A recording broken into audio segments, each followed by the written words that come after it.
Frères et sœurs, nous voici donc pour la dernière vidéo concernant notre étude sur Genèse 3, verset 15. Nous avons d'abord travaillé sur la traduction pour savoir celle qui, enfin moi, me convenait et peut-être, je ne sais pas vous, la traduction qui vous convient. Et ensuite, nous avons fait une deuxième vidéo donc sur la réalisation de cette prophétie, car en fait, il s'agit d'une prophétie. Comme je le disais tantôt, toute la Bible est prophétique. Voilà, donc je vous rappelle ce verset et ensuite nous allons travailler là-dessus sur la réalisation donc de cette prophétie. Alors le verset, c'est Genèse 3, verset 15. Il est dit ceci: Je vous ferai ennemi, toi et la femme, sa race et la tienne. Ils mordront, ils marcheront sur ta tête, et toi, tu tâcheras de leur mordre au talon. Voici la traduction qui, moi, j'ai choisie, parce que je pense que ce verset parle de Ève. Et donc, j'ai étendu ma vidéo sur la réalisation de ce verset en vous parlant de la Vierge Marie qui en fait est la nouvelle Ève. C'est pour cela que pour cette dernière vidéo, nous allons voir effectivement que Marie est la nouvelle Ève. Voilà. Et donc ce soir, avant de commencer, je voudrais voir avec vous quand même quelques versets de la Bible pour pouvoir bien situer avec de qui nous parlons. Je vous prends Marc, verset 8, Marc 8, verset 11 à 12.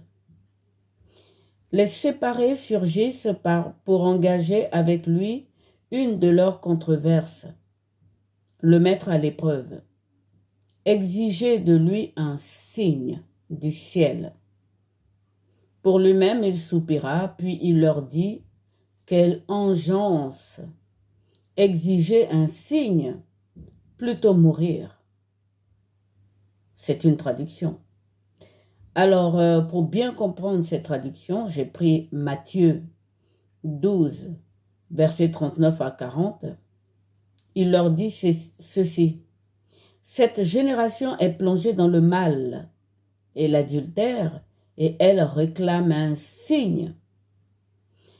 Elle n'en aura qu'un, le prophète Jonas. 3 jours et 3 nuits, le Fils de l'homme séjournera donc dans les profondeurs de la terre. Nous connaissons tous Jonas. Nous avons vu qu'il n'a pas voulu faire ce que Dieu lui avait demandé. Il a voulu s'échapper. Et donc, Dieu l'a fait avaler par un animal de la mer, dans lequel il est resté 3 nuits, 3 jours. Et quand il est sorti, il allait à Ninive, il a bien fait le travail, il a traversé la ville en une journée. Et les gens de Ninive, par crainte de Dieu, se sont convertis. Et donc là, j'ai pris ces versets pour vous parler du signe. Car ce soir, nous verrons un signe. Alors, Jésus dit en Luc 10, 18, il dit ceci: Je voyais l'adversaire tomber du ciel comme un éclair. Tous les chrétiens qui connaissent ce verset pensent qu'ici, Jésus donc parlait de Lucifer.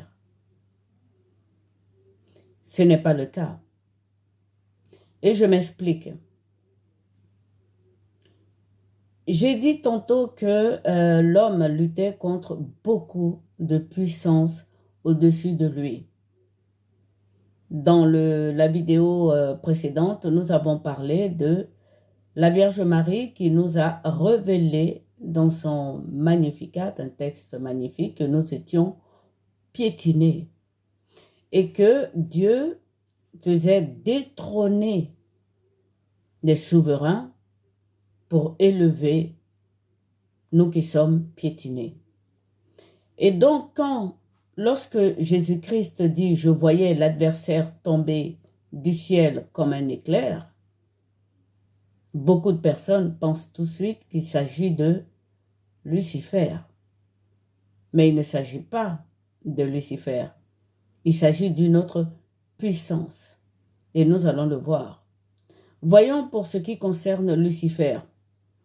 Dans Isaïe 14, versets 12 à 15, il est dit ceci. « Tu as donc chu des ciels, astre éclatant, fils de l'aurore. Tu es tombé sur terre, écraseur des nations. Toi qui as dit dans ton cœur, je grimperai aux cieux, plus haut que les étoiles de Dieu. J'égalerai le Très-Haut. Te voilà plongé dans le trou au fond du puits. » Oui, Satan, depuis longtemps, je veux parler de Lucifer, il a chuté et il est enfermé dans un trou. Et oui, lorsque vous lisez le livre de la Révélation qui est l'Apocalypse, on nous dit clairement qu'il est attaché. Il est maintenu en prison. Donc ici, on ne parle pas moi je ne vous parle pas ce soir de Lucifer. Je vous parle d'un autre ennemi.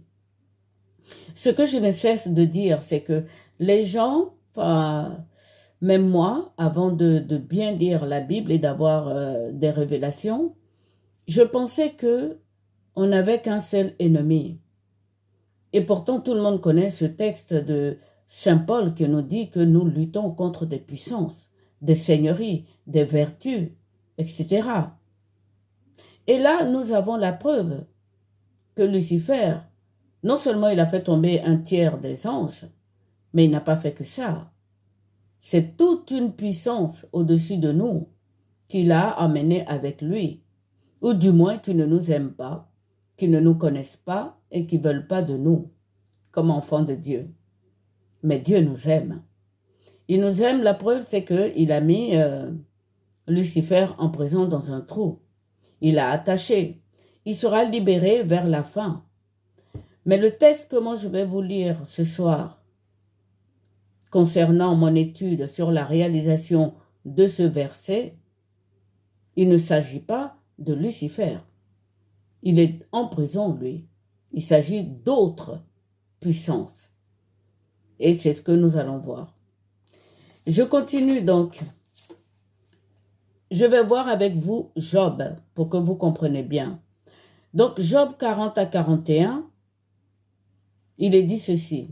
C'est Dieu qui parle à Job, qui, après avoir été durement frappé justement par Lucifer, qui est maintenant enfermé, c'est pour vous dire à quel point Dieu voit ses troupes. Tous les cœurs arrogants, comme nous a dit la Vierge Marie dans l'autre vidéo, il les enlève. Il dit ceci, il parle du dragon Léviathan. L'espoir qu'il laisse est trompeur. Le voir suffit à terrasser. Pas une brute ne le provoque. Car ce soir, nous allons parler du dragon. Et le dragon n'est pas Lucifer. Donc, pour continuer dans notre étude sur la réalisation de cette prophétie, donc de Genèse 3, verset 15, nous allons lire Apocalypse 12, des versets 1 à 18. Donc, je lis avec vous et ensuite, nous allons essayer de décrypter la réalisation non seulement de cette prophétie, mais aussi de montrer que Marie est la nouvelle Ève. Je le lis et ensuite nous verrons ensemble. il est écrit ceci. Il parut un grand signe dans le ciel. Une femme enveloppée de soleil, avec la lune sous les pieds et sur la tête une couronne de 12 étoiles. Elle est enceinte et elle crie, tourmentée par les douleurs de l'enfantement. Il parut un autre signe dans le ciel, et voici, un dragon rouge feu avec 7 têtes, 10 cornes et 7 diadèmes sur la tête. Sa queue entraîne les tiers des étoiles du ciel et les jette sur la terre. Et le dragon se tient devant la femme qui va enfanter pour dévorer son enfant quand elle enfantera. Elle enfanta un fils, un mâle, qui doit faire paître toutes les nations avec un sceptre de fer. Et son enfant fut enlevé vers Dieu et son trône.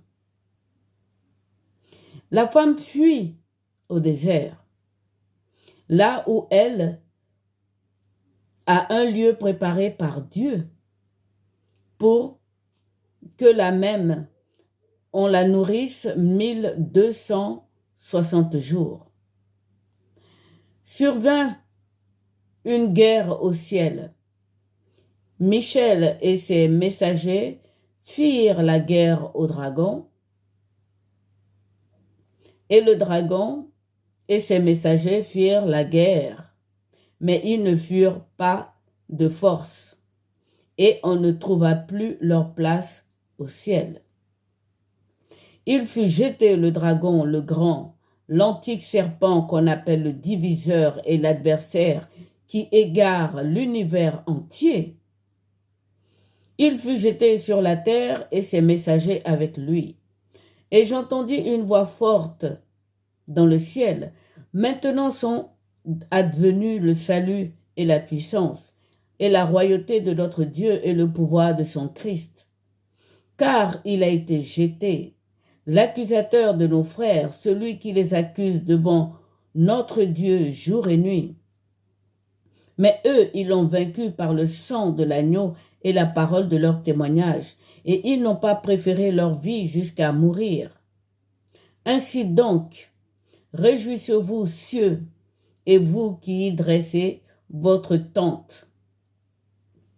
Malheur à la terre et à la mer, car le diviseur est descendu auprès de vous, pris d'une grande fureur, sachant qu'il ne lui reste plus qu'un bref moment. Quand le dragon se fit jeter sur la terre, il pourchassa la femme qui avait enfanté le mâle.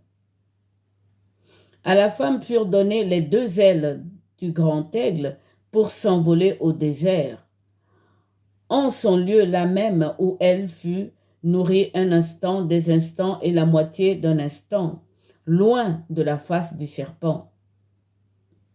Et de sa bouche le serpent jeta une eau, tel un fleuve derrière la femme pour qu'elle soit emportée par le fleuve. Mais la terre secourut à la femme, la terre ouvrit la bouche et engloutit le fleuve que le dragon avait jeté hors de sa bouche. Le dragon se mit en colère contre la femme et partit faire la guerre au reste de sa descendance. Ceux-là qui gardent les commandements de Dieu et qui ont le témoignage de Jésus. Puis le dragon se posa sur le sable de la mer. À la lecture de ce texte, qu'est-ce qu'il en sort? Le serpent qui a menti à Ève avait été envoyé par Satan. C'est pour ça que Satan a été jeté et mis en prison dans le trou. Le serpent, quand on le lit, il n'était pas avant un serpent. Il était un dragon. C'était Léviathan qui s'est transformé en serpent, envoyé par Lucifer pour tenter Ève. Donc, vous voyez, on a beaucoup d'ennemis. Beaucoup, beaucoup. J'insiste sur l'humilité de l'homme. ceux qui ont des problèmes, tous ceux qui n'ont pas de problème, frères et sœurs, nous sommes tous piétinés par ces puissances. Et donc, nous sommes tous en prison, d'une certaine façon. Il y a des prisons VIP, mais nous sommes tous en prison. Maintenant que nous sommes situés, pourquoi j'ai lu le premier texte de Luc 10, verset 18? Parce que Jésus-Christ leur disait, je voyais l'adversaire tomber du ciel comme un éclair. Comment est-ce qu'il est tombé? Eh bien, c'est ce que nous allons voir dans ce texte. Les séparés et tous les Juifs pharisiens demandaient un signe à Jésus. Mais Jésus avait vu ce grand signe que moi je vais lire ou que je viens de lire. C'est pour ça qu'il n'y avait pas autre signe à leur donner que le signe de Jonas. C'est pour ça qu'il fallait qu'il meure, parce que là, il allait tuer la mort. Les puissances qui sont au-dessus de nous, notre Père Dieu s'en est occupé. J'aimerais que vous compreniez à ce niveau à quel point Dieu nous aime. Malgré toutes les tribulations, toutes les épreuves que nous avons, Dieu nous aime. Maintenant, nous allons lire le texte. Il parut un grand signe dans le ciel, une femme enveloppée de soleil avec la lune sous les pieds et sur la tête une couronne de 12 étoiles. Il y en a qui pensent que c'est la Jérusalem céleste. C'est pas faux. Les 12 étoiles, nous savons que ce sont les tribus d'Israël, ce sont les fils de Jacob. Et nous avons vu qu'il y a au moins 2 tribus qui ont été enlevées. Il y a Dan qui n'est plus là-dedans. Et il y a aussi, je crois, Éphraïm. Mais là, il faut que je vérifie. Qui n'est pas là-dedans, qui ont été remplacés par d'autres tribus. Donc les 12 étoiles ici dont on parle, qui est sur la tête de la femme, de Marie donc, en ce qui me concerne, moi je pense que c'est Marie. Il s'agit des tribus d'Israël et donc des portes de la cité sainte de la Jérusalem céleste. Mais cette femme est enveloppée par le soleil. Qu'est-ce que c'est le soleil qui l'enveloppe? C'est un nouveau jour, frères et sœurs. Le soleil qui l'enveloppe, c'est un nouveau jour. C'est pour ça que je dis qu'elle est la nouvelle Ève. La première Ève est tombée. Ce jour est passé. Et là, nous parlons d'un nouveau jour, d'une aube nouvelle. C'est ça le manteau que porte Marie. Sous ses pieds, il y a la lune. La lune, c'est une lumière pour éclairer les ténèbres. Et elle a sous ses pieds. Ça veut dire qu'elle est au-dessus de ce monde. Ce monde est ténèbres, frères et sœurs. Ce monde est ténèbres. Et Dieu nous a mis des luminaires pour pouvoir, si vous voulez, éclairer la nuit. Les ténèbres, c'est les mensonges. Ce monde est rempli de mensonges, je veux dire. Puisque quand nous voyons toutes les puissances qui ont été jetées à terre, c'est nos ennemis. Donc Marie a la lune sous les pieds, ça veut dire qu'elle est au-dessus de tout ça. Et je continue. Elle est enceinte et elle crie, tourmentée par les douleurs de l'enfantement. Les douleurs de l'enfantement ici, c'est sa chasse. Elle est chassée par Hérode. Des douleurs de l'enfantement, c'est ce qui s'est passé à Rama. Rachel, qu'on ne peut pas consoler. Donc ça a été très dur pour Israël, du coup pour Juda surtout. On continue. Il parut un autre signe dans le ciel, et voici un grand dragon rouge feu avec 7 têtes et 10 cornes et des diadèmes sur la tête. C'est la puissance dont je vous parle. Vous voyez, Dieu dit que on ne peut pas s'en approcher. Mais c'est lui qui l'a créé. C'est Dieu qui l'a créé. Quand vous lisez avec Job ou que vous écoutez, Dieu l'a créé. Dieu a créé toutes ces puissances. Donc quand je vous disais dans la vidéo précédente qu'il nous a créés comme la palme d'humilité, il nous a créés pour sonder toutes ces puissances. Mais c'est lui qui les a créées, y compris la bête qui a avalé Jonas pendant 3 jours. Donc ce grand signe, c'est ce dragon. Lucifer est dans un trou, il est enchaîné. Il sera délivré à la fin des temps. Mais là, il est enchaîné. Et là, on parle d'autres puissances, donc du dragon. Celui que Satan a trompé, transformé en serpent pour qu'il trompe Ève. L'idée venait de Satan, de Lucifer.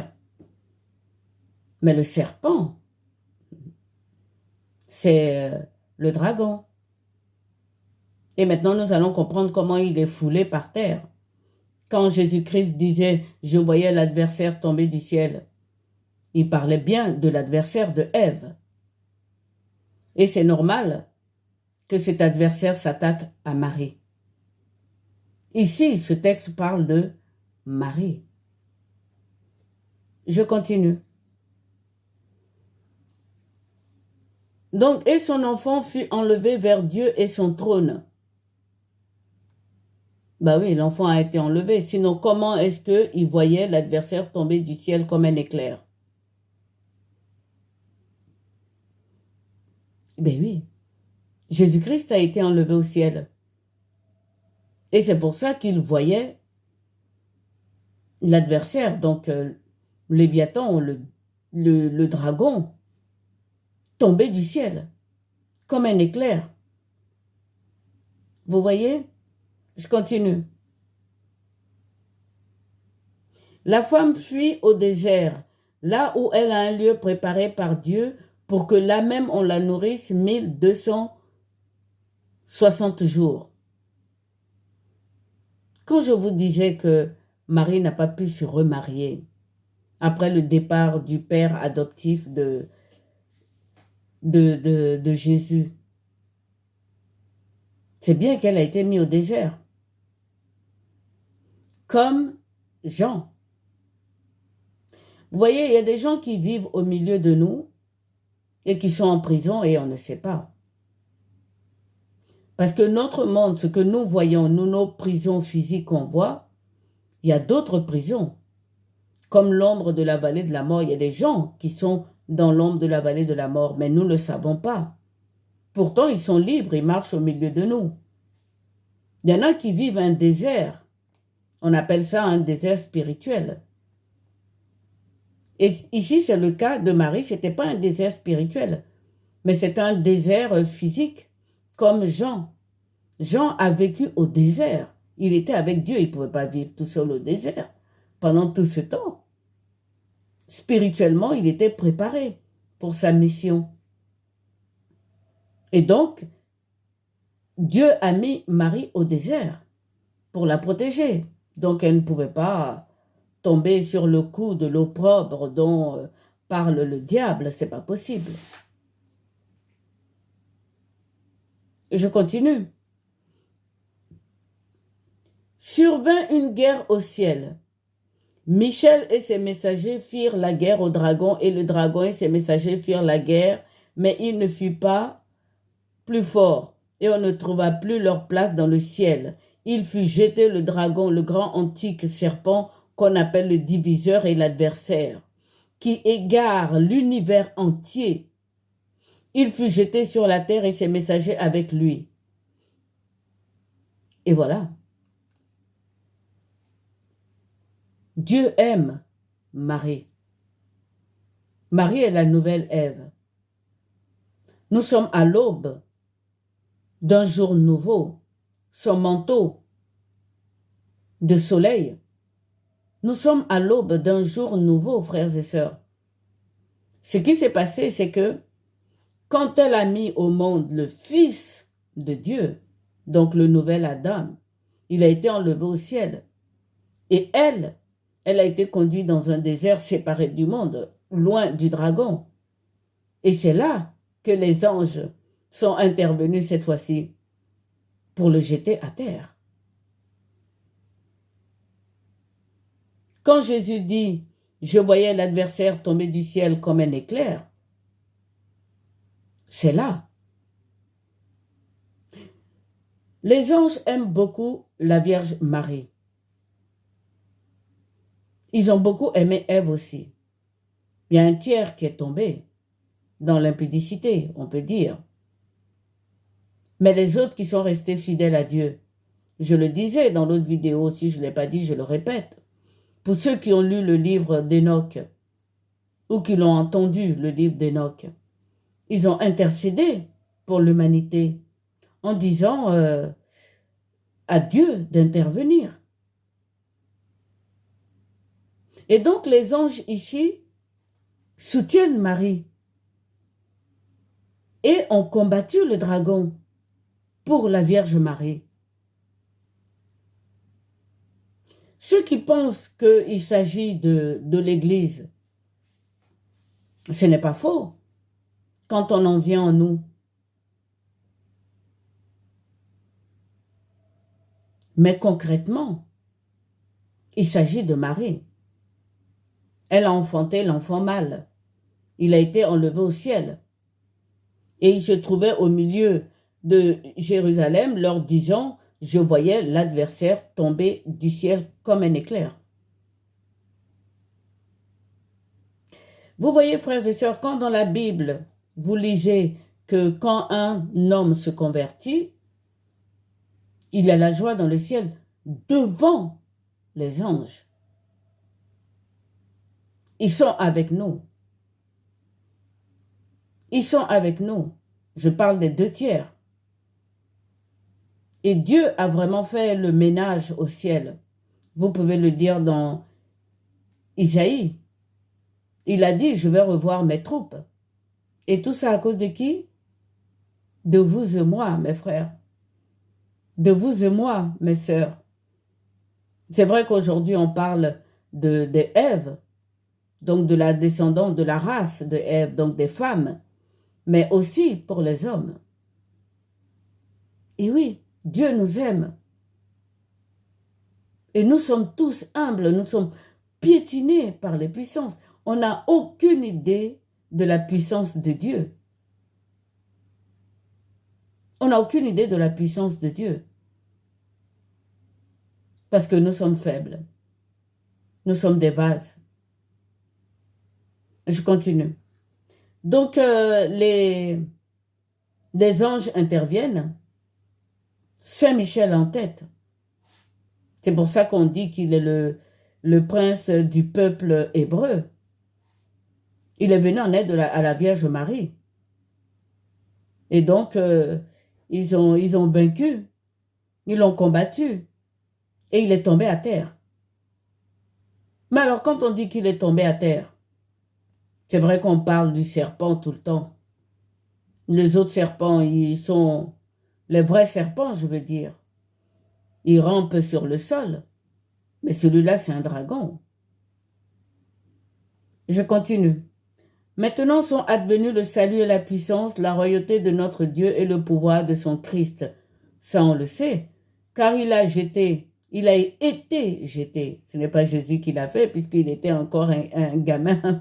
Et il le dit lui-même, j'ai vu le diable tomber du ciel. Donc, il a été jeté, l'accusateur de nos frères, donc par les anges. Mais eux, ils l'ont vaincu par le sang de l'agneau. Vous voyez pourquoi je dis que ce n'est pas l'Église, qu'il s'agit de la Vierge Marie. Parce que le sang de l'agneau intervient quand Jésus-Christ est crucifié. Jésus-Christ, il est devant vous là. Luc 10, verset 18. Il dit, je voyais l'adversaire tomber du ciel comme un éclair. Il n'était pas encore crucifié, Jésus, quand il disait ça. Donc, on ne parle pas de l'Église.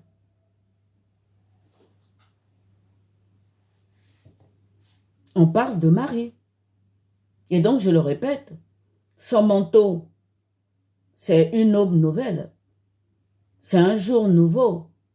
Et la lune sur les pieds, c'est-à-dire qu'elle est vraiment en dehors de ce monde de mensonges, de ténèbres.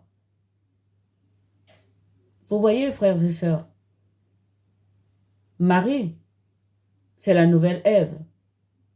Et Mariam veut dire fille aimée de Dieu. Je continue.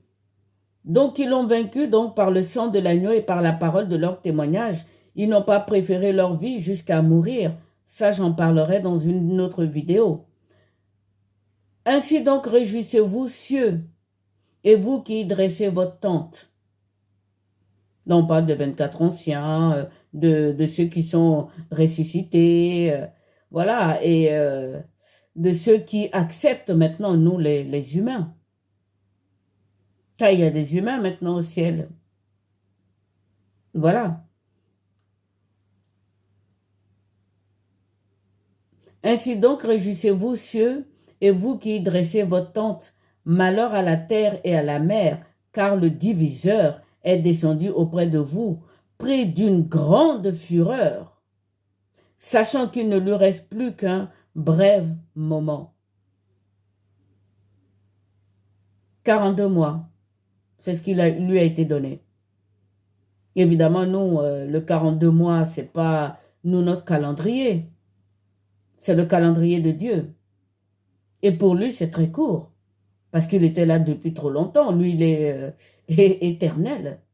Ce n'est pas notre cas. Nous, on passe 120 ans, on est passé.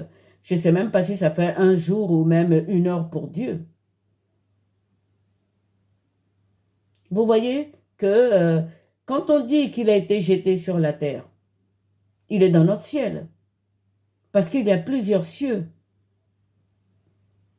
Il est dans notre ciel. Il est encore au-dessus de nous. Voilà, je continue. Donc, malheur à la terre et à la mer, et c'est ce qu'on vit. Hein. On est dans le malheur. Nous sommes en prison, frères et sœurs. Hein. Il y en a qui sont en prison, on le voit plus. Il y en a d'autres qui sont en prison, comme je le disais, VIP. Ceux qui chassent les démons et tout ça, là, ils sont en prison aussi. Hein. Dieu veille sur eux parce qu'il faut qu'ils glorifient son nom. Il y en a qui sont en prison VIP, oui, mais nous sommes tous en prison. Ce royaume n'est pas à nous. Quand on voit la puissance d'un tel dragon, qui peut dire qu'il est chez lui? Qui peut dire que je sers Dieu, donc Dieu me protège?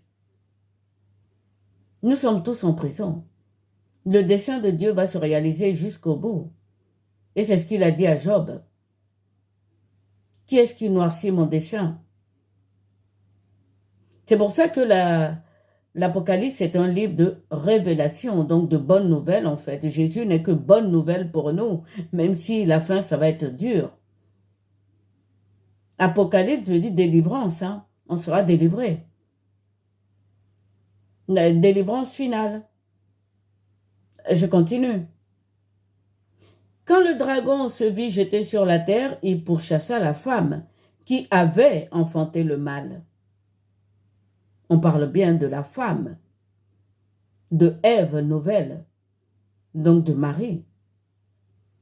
Il n'est pas dit là qu'il a poursuivi l'Église, même si en ce moment il continue à poursuivre l'Église. Et là, on verra vers la fin.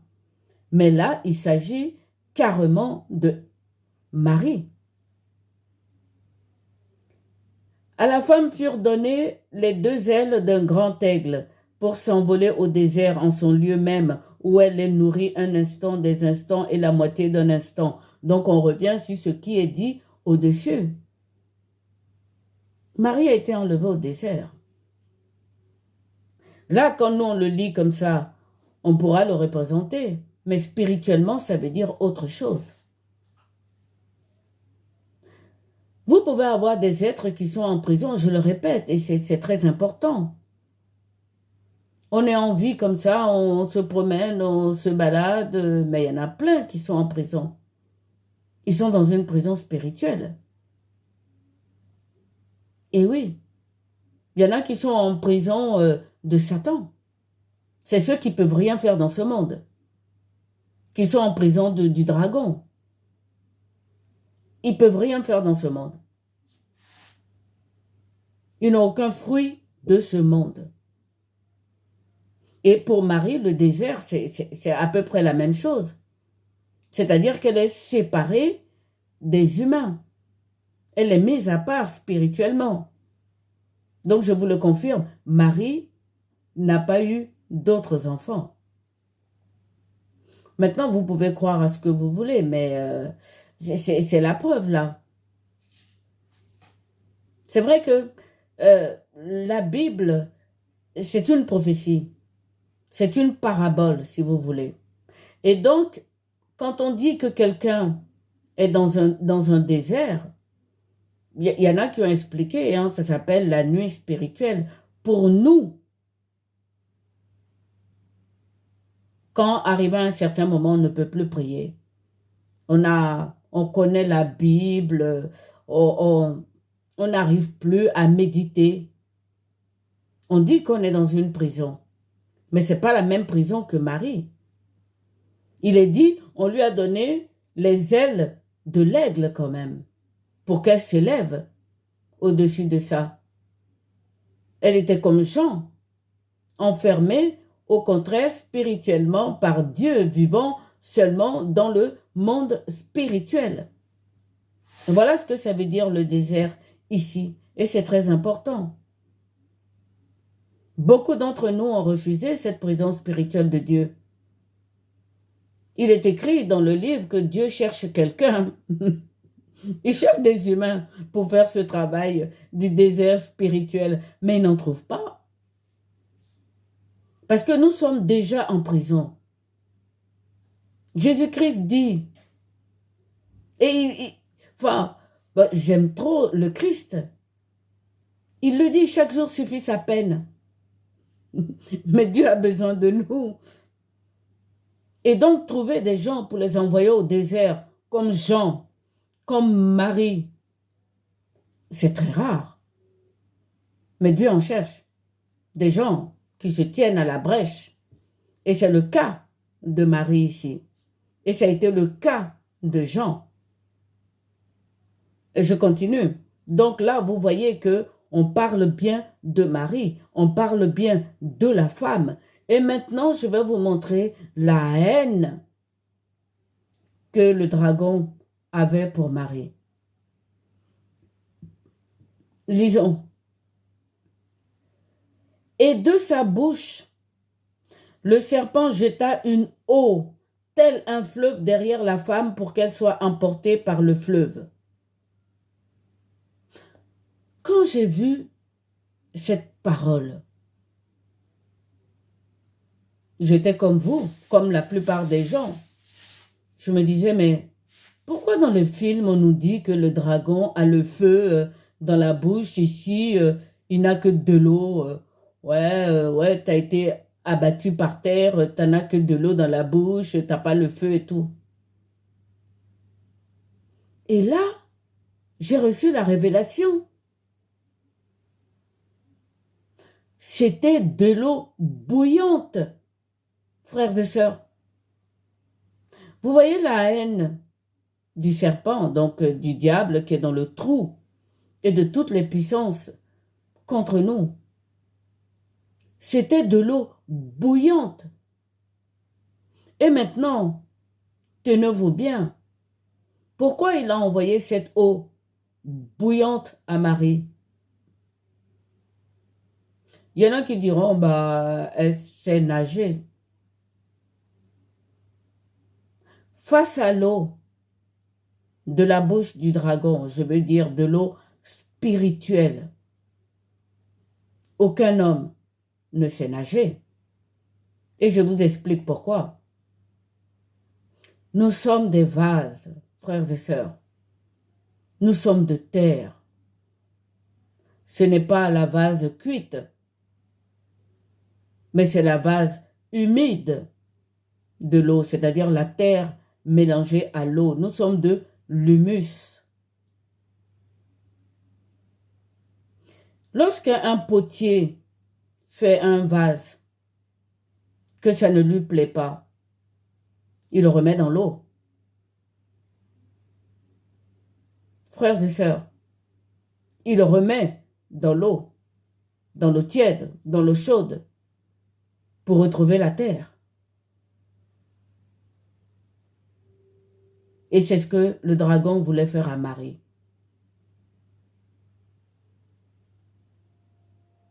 Quand ça m'a été révélé, ça fait mal. Ouais, l'eau qu'il a sortie de sa bouche, c'était de l'eau chaude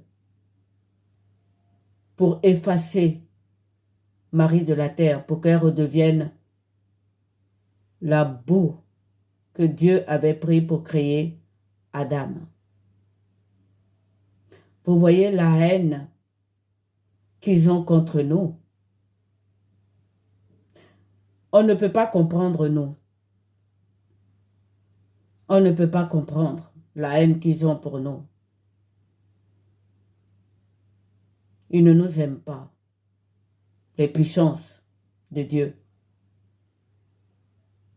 Ils ne nous aiment pas. Et là, c'est la preuve. Quand vous lisez ce verset, frères et sœurs, relisez votre Bible. Reprenez ce verset et lisez-le.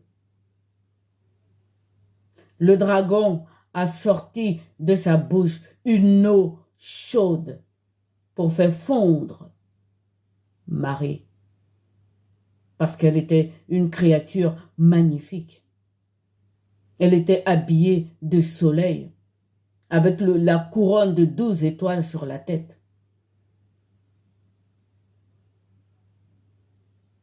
Il voulait qu'elle redevienne la vase de laquelle elle a été tirée. Méditez sur cette parole.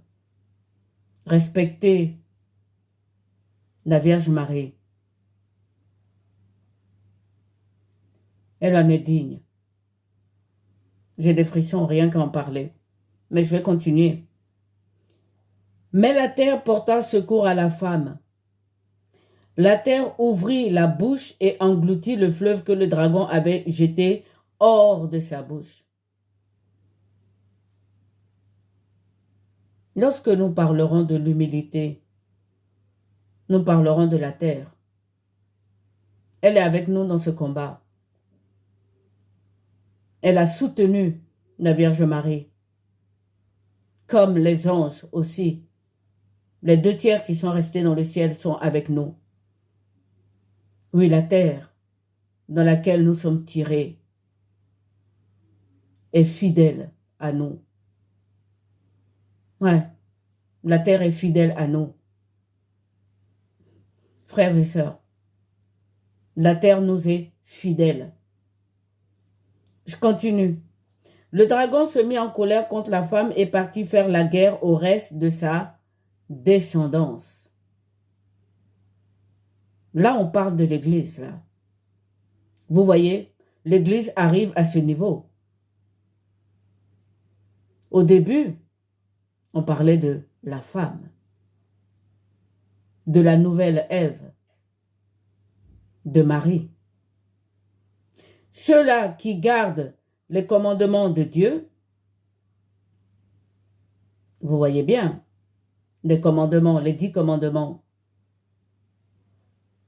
Et oui, Marie était bien avant. Et qui ont le témoignage de Jésus. Puis le dragon se posa sur le sable de la mer. Pourquoi il se tient là? Parce que l'eau est une composante importante des humains. Voilà, frères et sœurs, pourquoi je vous dis que cette prophétie qui a été réalisée donc et qui continue à se réaliser, elle est faite pas pour que les enfants d'Abraham se séparent, mais il faut qu'ils s'unissent. Et derrière Marie, mais Marie ne demande rien à personne, moi non plus. Je parle tout simplement de respect et d'enseignement. Comment est-ce qu'aujourd'hui, on peut enseigner la parole sans parler de cette femme? Elle ne fait pas de l'ombre à Jésus. Elle ne fait pas de l'ombre.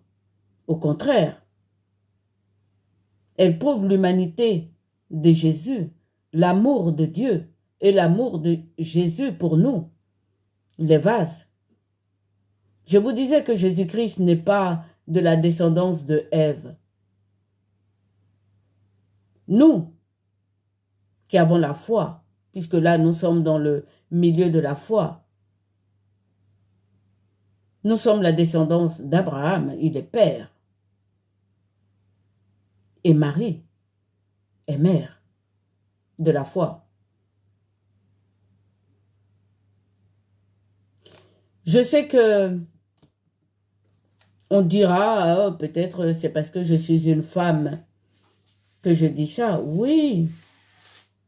Oui, oui, oui, oui, oui, parce que la traduction que moi je préfère, c'est race. Ils sont vraiment contre nous, les puissances. C'est clair. On est entouré de puissances qui nous détestent, qui n'aiment pas notre nature faible, notre nature de terre. Mais Dieu est saint. Il nous a créés comme ça. C'est comme ça qu'il nous veut. C'est lui qui a créé aussi le dragon. C'est lui qui a créé le Léviathan aussi. Donc, c'est lui qui nous a créés. Et c'est pour ça que Satan a chuté. Tu ne peux pas t'asseoir sur un trône avec un tel orgueil. Voilà, frères et sœurs, pour l'étude de ce soir, je suis un peu troublée par cette eau que le dragon a enlevée de sa bouche pour faire fondre Marie.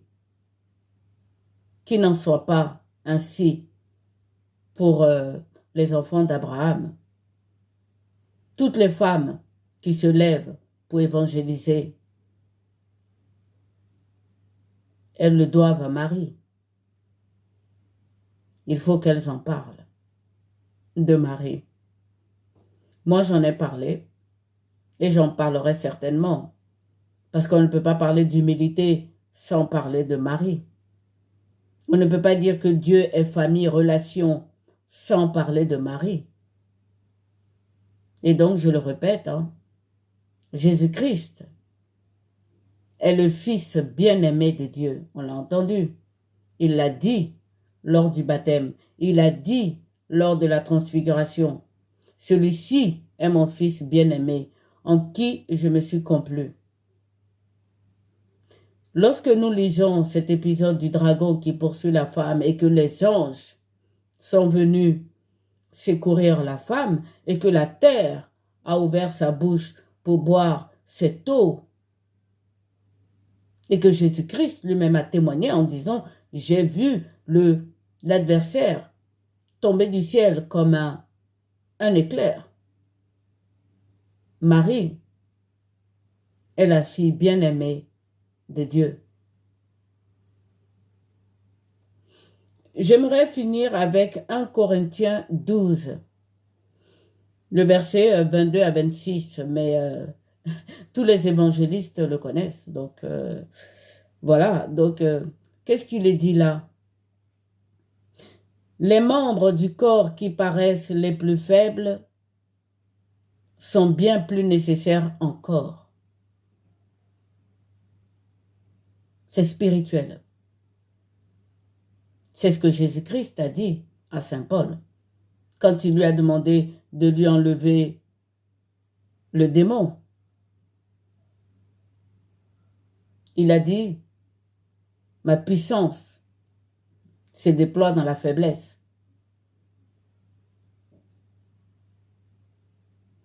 Donc les membres les plus faibles sont très, très nécessaires. Ils tombent dans une épreuve, mais ils ont vaincu cette épreuve. Ceux qui ne sont pas encore tombés dans l'épreuve ne doivent pas se moquer de ceux qui sont tombés dans l'épreuve.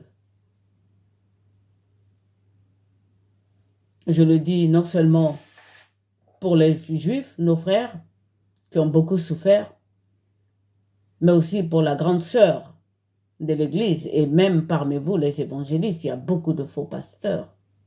Et donc, il faut faire attention. Il ne faut pas se scandaliser. Jésus-Christ le dit.